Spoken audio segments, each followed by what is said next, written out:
Hello and welcome to the CleanSlate tutorial series. My name is Adam and today we are going to talk about Node, NPM, Gulp, Sass, and NVM. And I know that's a lot of acronyms and a lot of technology that you may not know, but that's why we're here to check it out. So first of all, what is Node? Node is a platform that allows us to run JavaScript on a computer or server. It is a server-side programming language similar to PHP or Ruby. For our purposes, you don't need to know much about Node. You just need to know that we're going to need to install it in order to use Gulp. So what is NPM? NPM comes with Node, and NPM stands for Node Package Manager. And NPM is it's a open source project package manager. So it's an ecosystem of open source projects, and we use NPM to install packages and manage dependencies. So this is the website for NPM, and you can actually come to this website and search for different open source libraries and packages. So for example, if I search for Bootstrap, you can get 9,309 packages found and see what you can install via NPM right here in a nice graphical user interface. Before you start using NPM, you have to install Node.js on your system. So if you go to nodejs.org, you can actually download the appropriate Node version for your operating system. So at this moment, 12.14.0, it's the latest long-term stable release. And so if you haven't already done this, you can go ahead and click that and install it. And I'm going to go into a little bit more about how to install Node later in this video, but traditionally, if you are brand new to this is an easy way to go ahead and get started. So if you remember before, we talked about how most themes in CleanSlate use Sass, which compiles down to CSS, and in order to compile our Sass, we need to use a tool called Gulp. Gulp is a JavaScript-based task runner. So we use Gulp to compile Sass to CSS. So after you have installed Node, that means you're going to have NPM installed. We're going to talk about installing Gulp here in a minute. But after you have all that installed, what you can do is you can actually go to your terminal. So if it was already open before installation, be sure you quit your terminal and reopen it. And then to check and see if you have Node installed, you can type node-v, and it should print out something like that. It should not say command not found or something like that. You can type npm-v, and it'll show you the version of npm. If you want to install Gulp, what you can do is you can type npm install -g for global, and then say Gulp CLI. And that is going to install Gulp globally across your entire terminal instance. I've already done this, so I am not going to do it again, but this is how you would do it. You just hit enter and let NPM do its thing. I know I'm kind of breezing through a lot of this stuff. If you guys are brand new to NPM, I would highly recommend checking out this NPM crash course by Traversy Media on YouTube. It is a great video. You can learn all about NPM and an introduction to NPM and what it does through this video. So I'm going to kind of let you guys use this video as your introduction. Also, if you are brand new to learning Gulp, there is also another playlist on YouTube from Level Up Tutorials called Learning Gulp, and it goes through what Gulp is and how to use it. And if you haven't played with Gulp before, I would highly recommend checking out both of these videos, both the NPM crash course and this playlist about learning Gulp, because they're going to give you a better introduction than I could right here. So once you have Gulp installed, you can actually type Gulp -v in your terminal, and it should return to you the version of Gulp that your terminal is running. And what we're going to do right here is we're actually going to install our dependencies for this theme to be able to compile Sass from Sass to CSS. So let's go ahead and do that. So there's two ways that you can do that. One of them is a command called npm ci. I would recommend trying this one first if you are brand new to this. CI is essentially going to install the packages that are necessary without modifying anything. In most of the new design system sites, we recommend using this npm CI command. The other command that you could type in would be npm install, and this is actually going to kind of update and change some of the dependencies in the package.lock.json file.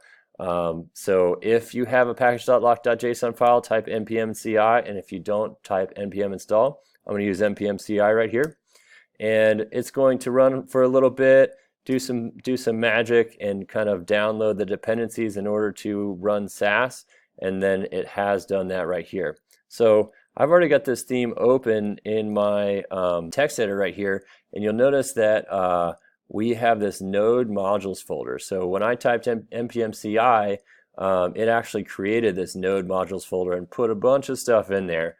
But what you need to know for now is that this is where all your dependencies are kind of living. Furthermore, it is getting most of those dependencies from your package.json file. Again, if you haven't seen Brad Traversy's npm crash course, check it out. It goes over all this stuff. Now that we've installed our dependency of essentially Gulp Sass, what I'm going to do is I'm going to essentially run Gulp. So there's two ways to run Gulp, and one of them is to actually type the name of the task. So in your project's root, you may have learned from those videos that there is a gulp file.js. This is where your tasks live. So we have a task called Sass. So in my terminal, I can type gulp Sass, and that's going to specifically run the Sass task. So you'll see right here it says starting Sass, finish Sass after 6 milliseconds. What that did is it actually ran the code right here. So it said look for the Sass that is in our SCSS folder and compile it to styles.css. And it actually is looking for both of these files and compiling it to both of these files. The styles.scss is compiling to styles.css. ie8.css or ie8.scss is compiling to ie8.css. One thing to note though is that that task actually stopped, right? It's not actually watching for changes. If we're developing a site, we're going to be making a lot of CSS changes over and over again. So what we have done here is we've actually defined a default gulp task. So that is right here, and we've passed it our Sass task, and this will actually watch our Sass files when we make a change. So what I'm going to do here is instead of typing gulp Sass, I'm going to type gulp, and you'll notice that it didn't stop right here. It's actually watching our Sass continuously so that when we save our Sass, it's going to compile it to CSS. So let's take a look at what this looks like. I've already got Hammer running, and I pulled up this theme in Hammer. This is the backpage template. If I go over to my theme, you'll notice that we do have indeed this SCSS folder. I can just go right in here to this this manifest file right here and type body, background color, and change it to red, hit save, and then refresh my page, and the body background is going to change to red. Now you'll notice over here, every time I hit save, this task runs again. So what I'm going to do here is I'm going to actually put this on one side and put my code editor on the other side. Then every time I hit save right here, you'll notice that on the right it's going to change, it's going to update. So that's Sass recompiling every time we hit save in our Sass files. One nice thing about using Sass and Gulp is that if you have an error, say you just have some random characters in your Sass file, it's actually going to give you an error on your terminal output. It's going to say error, invalid CSS after AXASD. Expected was an opening bracket, right? So it says on line 19 of styles.scss. So we know exactly where that error is, and we can remove it, and we are back again here, good to go. So I'm going to go ahead and remove our red background because that's kind of undesirable. If I wanted to stop watching the Sass task, I can hit Control-C on my keyboard, and if I want to start it again, I can hit Gulp. So just know that if you need to stop it, you hit Control-C. If you want to put custom Sass into your site, I'm going to just go ahead and make this big again. And if you want to put custom Sass in your site, what you can do is you'll notice that in our SCSS folder, we often have a structure something like this. There's usually either 3 or 4 folders here, in this case 5, that have a certain structure. when you create your own Sass files, we encourage people to put that in a for custom folder or whatever the last folder is, just to kind of denote that this is the stuff that came from our default theme, be it the design system, be it from brand patterns, be it from super theme, whatever. We encourage people to put their own custom Sass partials in its own folder, so that maybe you need to update these files later from a new version of the design system or brand patterns or super theme, you can do so. You don't have to modify those. You can just add your own stuff right here. So that's a real quick introduction to Node, NPM, Gulp, and Sass. And one thing that I wanted to cover again in this video, or once in this video, is what NVM is. NVM stands for Node Version Manager. Oftentimes when we are working on our themes, we have a lot of different themes from different time periods. So for example, if I go out to my CleanSlate themes folder and hit LS, you'll notice that I have like a ton of themes right here, tons of themes. So all these themes are made at different times, and they're made with different node versions.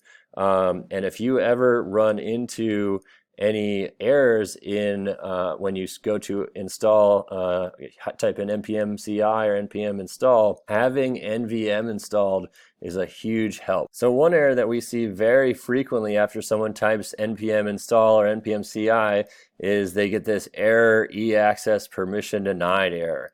And if you actually go to the official documentation for this error, they will tell you to install npm with Node Version Manager, otherwise known as NVM.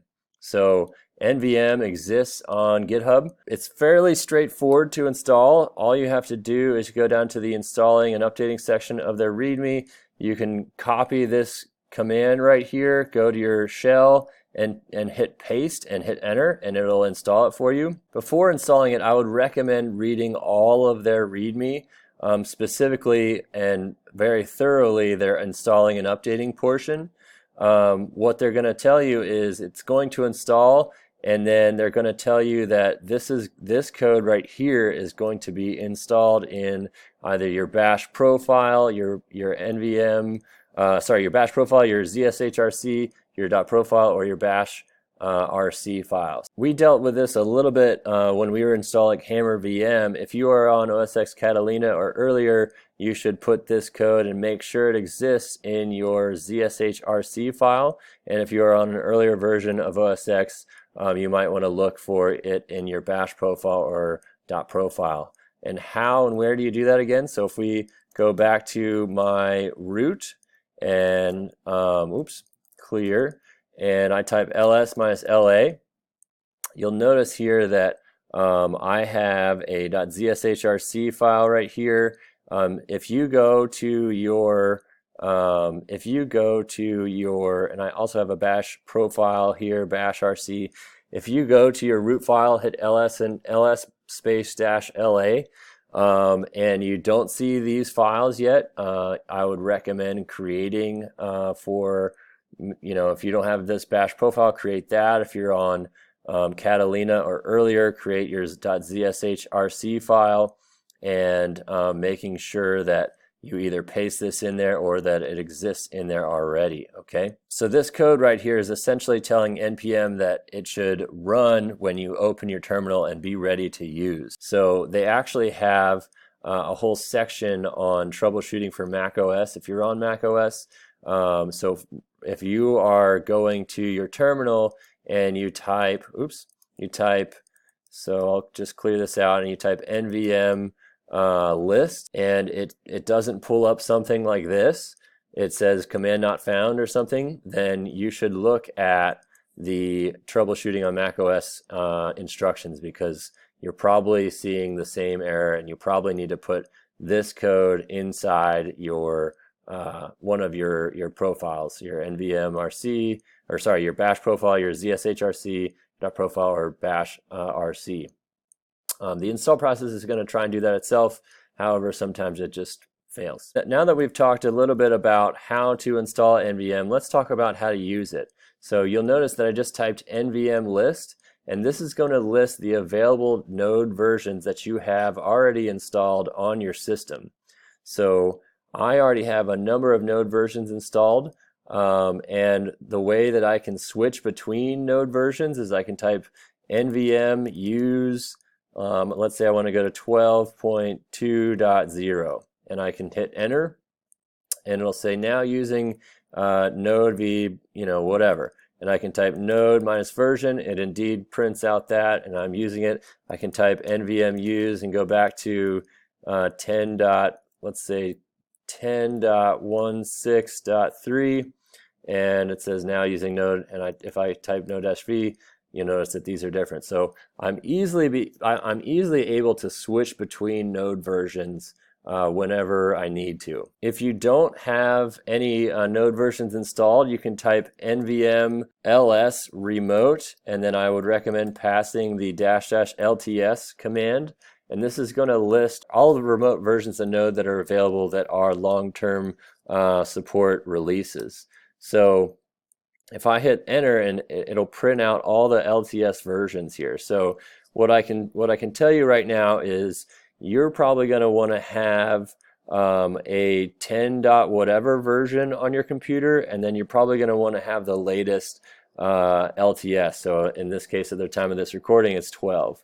Why do I say you're going to want a 10. Something version on your computer? That's because a lot of our themes use Gulp, and a version of Gulp version 3, and a lot of those earlier versions might need to actually use node v 10. Whatever. If you are using the design system, however, you can go straight to this and have not too many worries. So again, this is a really helpful tool to be able to switch between different node versions. If you want to install a node version, what you can type is nvm install, and then I'd like to say lts --lts. And that is going to install the latest node version, the latest LTS version of Node on your machine. And I just hit enter. It says, oh, it's already installed.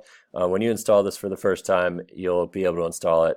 And now I can say, oh, let me see what we are. NVM list, which one we're using. We are using the latest one here.